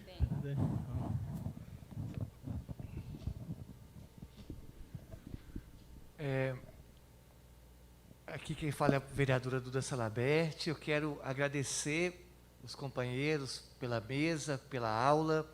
Marquito, dizer que o seu mandato é uma inspiração para a gente está sempre com o maior prazer e orgulho te plagiando aqui em Belo Horizonte, e deixo muito claro que o seu mandato está sendo uma escola, então nós colocamos aqui a gente enquanto alunas, e parabéns pelo trabalho aí em Florianópolis. Com o avanço da vacinação, nós vamos aí. Guilherme Lito, muito obrigada também por trazer essa visão sobre economia circular, uma outra perspectiva, uma alternativa, né, a se pensar, porque nós fizemos durante todo os painéis, né, uma visão dos impactos da mineração, e a pergunta era assim, mas qual que é o caminho, qual que é a alternativa? Né? E você nos faz refletir sobre alguns caminhos que a gente pode pensar também. Agradeço. E agradecer ao professor Isaías, né, por um soco no estômago, né? Acho que é uma visão apocalíptica mesmo, que a gente vai ter nos próximos anos. E aí, eu na hora, só fiquei pensando que quando a gente está ali estudando, né, o socialismo, o anarquismo, e dizer, isso é uma grande utopia. A sua apresentação me fez pensar que utopia seria pensar um capitalismo sustentável, né? Pensar um capitalismo em que a vida humana vai durar mais 100 anos. Eu acho que essa é a utopia após essa apresentação. Não é nenhuma pergunta, mas apenas agradecer aqui, em nome do mandato, o trabalho e a palestra de vocês. Mais alguém? Mais alguém? Na verdade, eu vou fazer só um breve, seria uma pergunta, um breve comentário, acho que tem a ver com essa questão dos limites impostos pelo desenvolvimento do capitalismo em relação à sociedade de consumo e as experiências no âmbito micro. Então, assim, essa relação entre o micro, enquanto alternativa para uma realidade local, frente à dinâmica de um sistema que é, por si só, por definição, de massa. Massa no sentido de consumo, no sentido de expansão, no sentido de não ter limite. Como tratar isso em termos de experiência local, em termos econômicos, e aí é a provocação ao professor Isaías, meu amigo, né? Que é justamente isso, como encarar isso nesse debate, em termos como nós, enquanto economistas, enquanto aqueles que estudam, se debruçam sobre o tema, entender essa constituição de um sistema micro que possa responder de forma efetiva à realidade macro, de 9 bilhões de habitantes a médio prazo, a curto prazo, né? Então é isso. E aí, acho que se não tiver ninguém, a gente pode fechar aqui, e aí eu vou inverter a ordem, né? Começou com o Guilherme, e aí agora o Isaías começa os seus comentários, já dando uma pincelada de encerramento, aí depois o Marcos e termina com o Guilherme. Podemos fazer assim? Então, estejam à vontade. Isaías, depois o Marcos e o Guilherme. Vamos lá. Bom, sobre o soco no estômago, não era necessariamente a minha intenção. Mas eu concordo que eu acho que a grande utopia é uma grande utopia do século XXI, é o desenvolvimento sustentável. Não sei se necessariamente com o capitalismo, e com certeza não será com esse capitalismo que nós conhecemos, certo? É com outro capitalismo que, embora eu seja um pouco cético, mas há sinais interessantes, inclusive dentre as empresas, dentro do setor privado, de que eles entenderam isso, né? Quer dizer, do jeito que está, não tem como continuar. Sobre a pergunta do José Leques, é o seguinte, dentro da ciência econômica, você tem aí duas grandes campos de estudo, né, dessa questão, a relação entre economia e meio ambiente. Uma linha mais liberal, mais pró-mercado e mais otimista, né, acredita na solução tecnológica. Então, novas tecnologias sempre vão surgir e tornando as restrições ambientais, vamos dizer assim, cada vez menos relevantes. Um exemplo no caso da agricultura, né? Então, esse pessoal, esta linha, acredita muito, por exemplo, na engenharia genética. Então, se hoje eu tenho a necessidade de aumentar a produção de comida para atender uma população que deve chegar a 9 bilhões, de acordo com a estimativa da ONU em 2050, mas, ao mesmo tempo, eu tenho restrições de solo, de água, e também há um problema, um esgotamento do modelo da Revolução Verde. Então, a engenharia genética, o desenvolvimento de plantas geneticamente modificadas, poderia ser uma solução. Esta é uma linha de raciocínio. Em relação à emissão do CO2, carro elétrico, né? Põe carro elétrico na rua e as coisas estão resolvidas. Já outra linha, mais heterodoxa, vamos dizer assim, da economia ecológica, ela não ignora a importância da tecnologia, mas entende a tecnologia como condição necessária, mas não suficiente, certo? E aí, dentro desse campo, aí tem vários grupos aí, que, como sempre, os heterodoxos sempre são muito divididos. Você tem desde o pessoal do decrescimento, né, que defende o decrescimento, até o pessoal que defende a busca de substituição, e aí vai no sentido da transição da economia circular, da substituição de recursos não renováveis por recursos renováveis, a substituição de energia, na busca pela substituição da energia de carbono e petróleo por energia renovável e assim por diante. E, claro, também a necessidade de repensar o próprio modelo, incluindo aí inclui o consumo, né? Porque foi falado aqui em questão para onde vai o ferro, né? Para onde vai o minério que sai de Minas Gerais. Então, essa que é a questão. Existe mercado para ele, né? Se existe mercado, existe pessoas que estão consumindo. Agora, eu não acredito que seja possível resolver todas as... Por exemplo, a economia circular pode ajudar muito, mas sem repensar meio de consumo, a forma como nós consumimos, eu acho que não é suficiente. Então, eu tenho que pensar tecnologia para melhorar o processo produtivo, aumentar a eficiência energética, tudo isso é fundamental, mas não é suficiente. Porque, inclusive, eu posso cair no chamado efeito rebote, né, que é um fenômeno muito comum. Quando você desenvolve uma tecnologia que é poupadora de energia, você reduz custos e as pessoas consomem mais. E, no final das contas, a poluição fica maior, embora o sistema mais eficiente. Então, tem que haver uma mudança. Aí, meu amigo, entra... Eu tive tempo de chegar lá, não é só a economia que vai dar conta, né? Eu preciso também, quem sabe, do Papa Francisco. Por exemplo, a ideia de economia de Francisco é isso. Não é só a tecnologia, né? Eu preciso repensar o mundo, eu preciso repensar a economia, o significado da vida, o significado da nossa relação com a vida, com a fauna, com a flora. Tudo isso precisa ser repensado, porque senão a gente não consegue. Ou seja, para que essas questões que eu coloquei aí, né, não sejam um apocalipse, né? Nós precisamos repensar seriamente não só o aspecto tecnológico, mas também o aspecto social, econômico e político. É isto.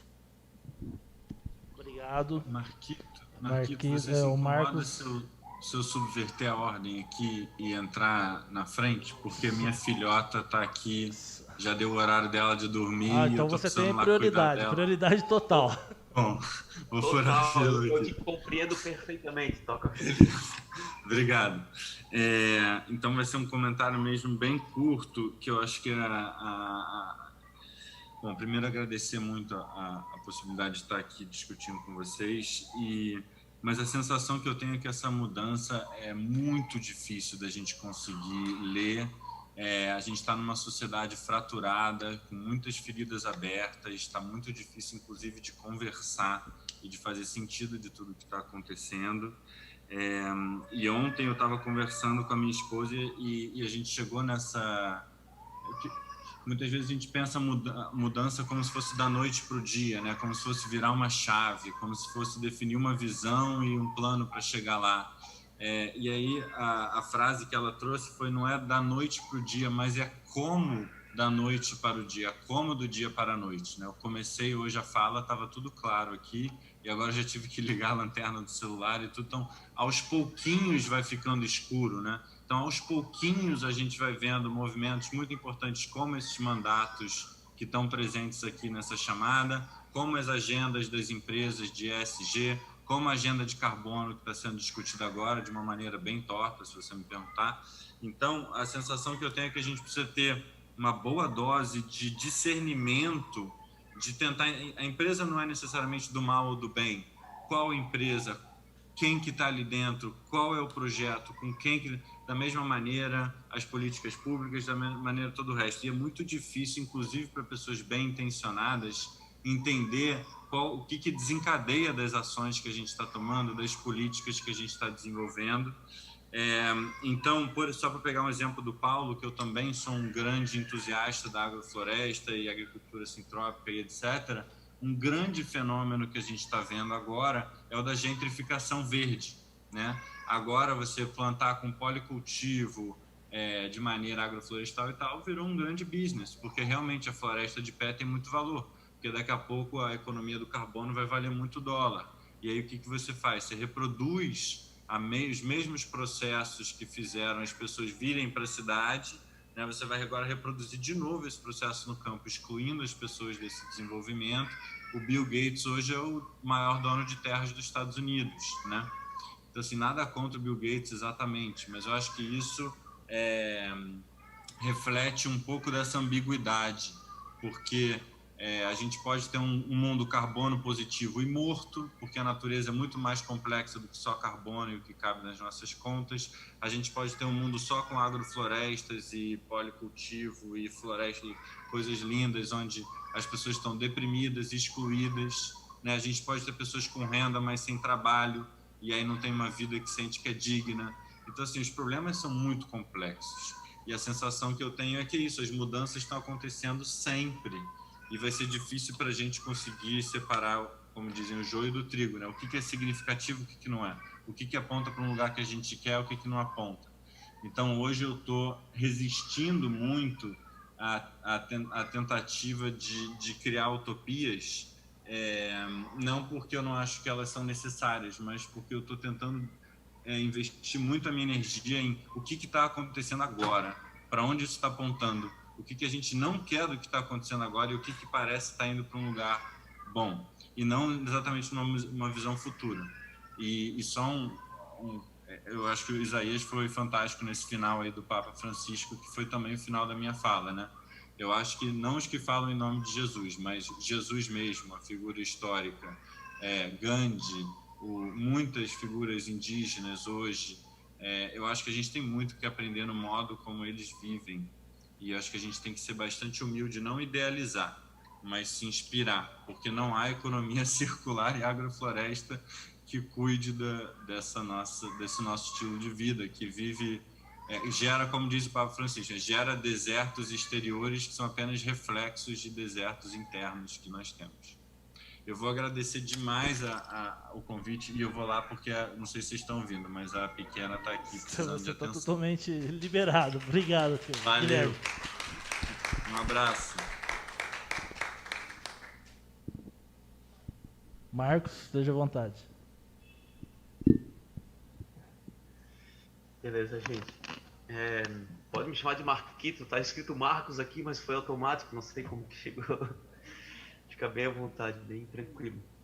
Então, eu quero primeiro dizer, assim, da alegria que o nosso mandato tem de poder estar construindo junto aí com vocês, né? Nesses debates, a gente já se encontrou em relação à questão da discussão sobre os resíduos sólidos aí em BH e na região. Então, a recíproca aqui é muito muito verdadeira, de a gente se sentir muito bem e muito seguro de estar aqui trocando sempre com vocês, tá? É uma alegria enorme. Eu queria responder, porque as perguntas foram bem a contaminação de metais pesados, né, na agricultura urbana, né, e a contaminação por agrotóxicos na compostagem de resíduos sólidos orgânicos urbanos, né, que o professor Paulo Rodrigues trouxe para nós.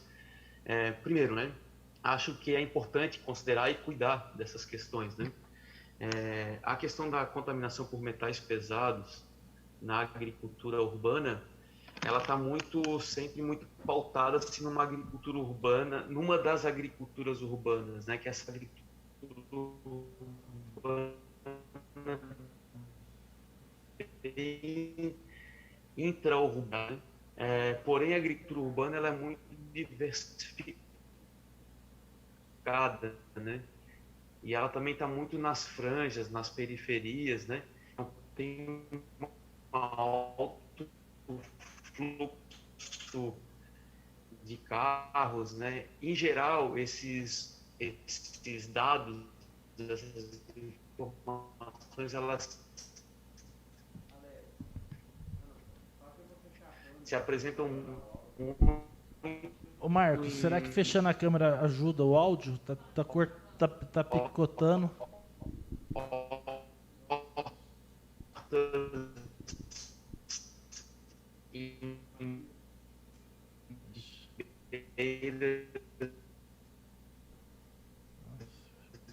Travou. De rodovias de grande fluxo e próximas. Oi, tá travado. Será que fechando a câmera ajuda?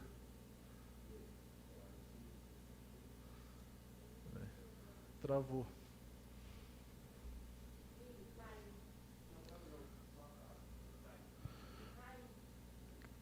Caiu? Ele caiu.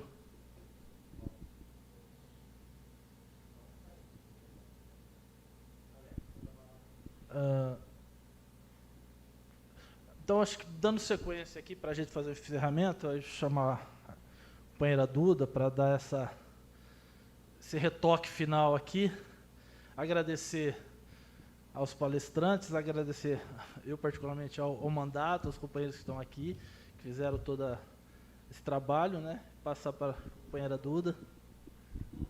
Oi, Marquito, voltou, querido. Fala alguma coisa para a gente ver como é que está seu áudio, por favor.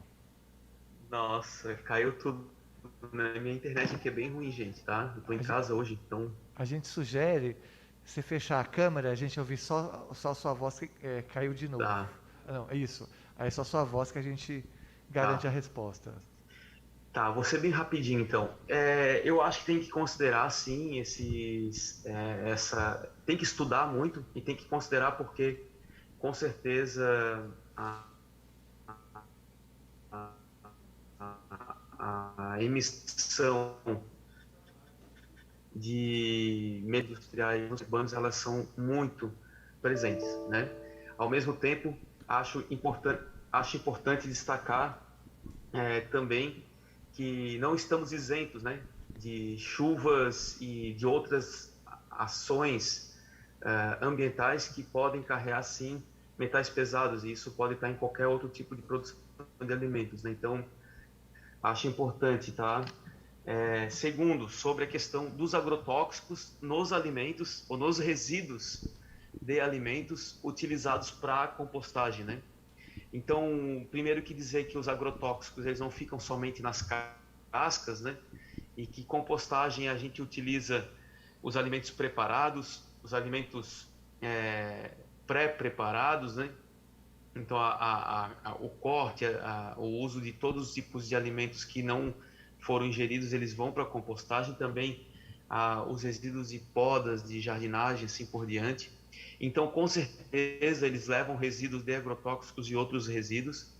Eu estudei com o professor Rick Miller aqui na Universidade Federal de Santa Catarina, uma grande figura, muito conhecedor sobre a compostagem, e ele sempre teve uma tese defendida que a atividade coloidal dos macro-organismos, né, que a etapa final da compostagem, eles conseguem isolar moléculas, inclusive ele tinha isso como uma tese defendida por ele, nunca com pesquisa científica aprofundada, né?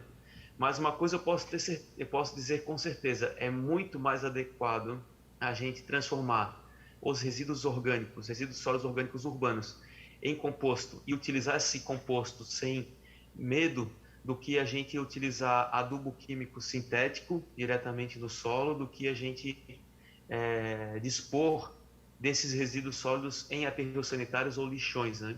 Então, ainda é a forma mais adequada de utilizar os resíduos orgânicos, que é transformando eles em solo, em matéria orgânica, em nutriente para o solo, trazendo de volta ao solo os micro e macro nutrientes como fósforo, nitrogênio, cobalto, cobre, molibdênio e assim por diante, né? Então, os micro e macronutrientes que, na transformação através da compostagem, podem retornar aos solos em parceria, em conjunto com os micro e macro-organismos na atuação do solo, né? Então, acho que é uma reflexão a ser feita, né? E como toda transição, é fundamental que a gente consiga fazer os passos, né? Então, se a gente consegue transformar os resíduos sólidos orgânicos urbanos em composto, e isso ganha uma escala considerável, a gente pode sim, inclusive, ser mais um instrumento de enfrentamento aos agrotóxicos. Falar, a gente não quer mais agrotóxicos porque está contaminando inclusive o nosso composto, né? Então, a gente não botar na conta da compostagem o problema com agrotóxicos, mas transferir mais uma problemática causada pela indústria do agrotóxico. Eu acho que isso é importante, né? E assim como a última questão que foi colocada em relação à concepção de agricultura regenerativa, sim, é um tema que aparece e que com certeza a perspectiva de fixar carbono através da atividade de produção de matéria, vamos dizer assim, de matéria orgânica, de matéria seca, né, através da biomassa, de produzir transformar esse carbono, transformar os micronutrientes em biomassa e retornar para o solo, sim, por isso que todo mundo chama de agricultura sintrópica, né, porque é uma provocação ao conceito de entropia. E essa agricultura sintrópica, esse conceito de sintropia, que é trazer para o solo, né, essa biomassa, e isso produzir e regenerar, é fundamental, gente. É uma perspectiva muito importante para a humanidade, né? E, obviamente, que as agriculturas, quanto mais complexas e quanto mais utilizando desse princípio de transformar energia solar, carbono, nutriente em biomassa para o solo, mais a gente ganha no processo de regeneração e de restauração desses ecossistemas desconstruídos, né? Então, a gente tem muitos exemplos. A gente tinha aí desde José Lutzenberg, que transformou uma pedreira num oásis agroecológico, né? Nós temos conceitos, né? E também praticantes desse tipo de agricultura, e hoje muito bem reconhecida, né? E que é um passo, eu acredito que são passos, mas a gente também não pode desconsiderar quem pratica uma agricultura orgânica, quem está deixando de utilizar, num primeiro momento, um fertilizante químico para um fertilizante orgânico, quem está deixando de utilizar um agrotóxico e começando a práticas de controle biológico e natural de pragas, né? Então, esse conjunto faz sentido para nós, né? Acho que a gente não estamos em tempos de se considerar toda e qualquer prática que avance, nem que seja 1 milímetro à frente, mas que consiga fazer esse avanço, e a gente vai problematizando e complexificando essas nossas práticas, né? É isso. Me estendi um pouco, mas uma alegria estar aqui com vocês. Duda, querida, Tamo junto, não vejo a hora de a gente se encontrar pessoalmente. A casa aqui está sempre aberta para recebê-las, né? E também espero uma hora a gente estar aí com a nossa equipe, nosso mandato. Agradecer muito aqui a Luana, a Letícia, que fizeram todo o apoio pelo mandato para essa conexão aí com a atividade. Tamo junto. Muito obrigado, Marquito. Obrigado demais, viu? Muito feliz de ter mandatos como você, que a gente pode se inspirar, pode trazer para cá e multiplicar. Saiba que isso é muito especial. Mais do que você imagina, tá? Gente, nós vamos encerrar agora o evento, o seminário. Eu quero agradecer de coração toda a equipe do gabinete que mergulhou nesse contexto, na construção. Tem muito conteúdo, isso é para o Brasil. Obrigada a todas as pessoas que participaram. Fiquei muito, muito, muito honrada, muito feliz de ver essa construção. Foi sensacional e a gente não para por aqui. A gente quer que desse acúmulo não só desemboque alimentando o nosso ativismo, não só desemboque em políticas públicas, em alianças, mas também em produções científicas, acadêmicas, e esperamos que desse seminário a gente consiga, em diálogos com algumas editoras, também depois conversando com as pessoas que compuseram essas rodas de conversa, a gente consiga produzir também um material impresso para a gente aprofundar esse debate, não só em Minas Gerais, mas no Brasil. O Marquito trouxe essa dimensão de Florianópolis, também de outros espaços, outros palestrantes trouxeram, para que nós façamos isso. E dizer que a gente iniciou o seminário lendo o poema do Drummond, que discutia o maior trem do mundo como metáfora da mineração, e nós sabemos que o maior trem do mundo continua acelerando aqui em Minas Gerais, nas suas minerações piratas que tem na Serra do Curral, que a gente tenta denunciar e tem dificuldade de enfrentá-la, né, e outros cenários aqui em Minas Gerais, e reforçar que, neste exato momento, nós temos aqui em Minas Gerais 4 barragens do nível 3 que podem romper a qualquer momento. A qualquer momento pode romper, e é considerado, e criou-se uma tecnologia que se diz segura para conter esse tipo de rompimento, mas quem diz essa narrativa foram os mesmos que disseram que era seguro, né, as barragens que se romperam, tanto em Mariana como em Brumadinho. Ou seja, não há segurança alguma. E se há um denominador comum entre todas as falas que tiveram desde 8, urge construir um novo paradigma. E se crise significa mudança, o momento é ontem. E eu termino o seminário com... eu ia terminar com o verso do Drummond, mas a bateria do celular acabou depois de 12 horas de seminário. Não precisa não, querida. Obrigada. Fica o convite para as pessoas lerem Drummond e a mineração, tem muito poema importantíssimo. Não vou nomear todo mundo que participou construindo, só dou um muito obrigada de coração. Estamos juntos nessa luta e ninguém bebe minério, né? Nós bebemos nossas águas e temos que defendê-las acima de tudo. Muito obrigada, gente.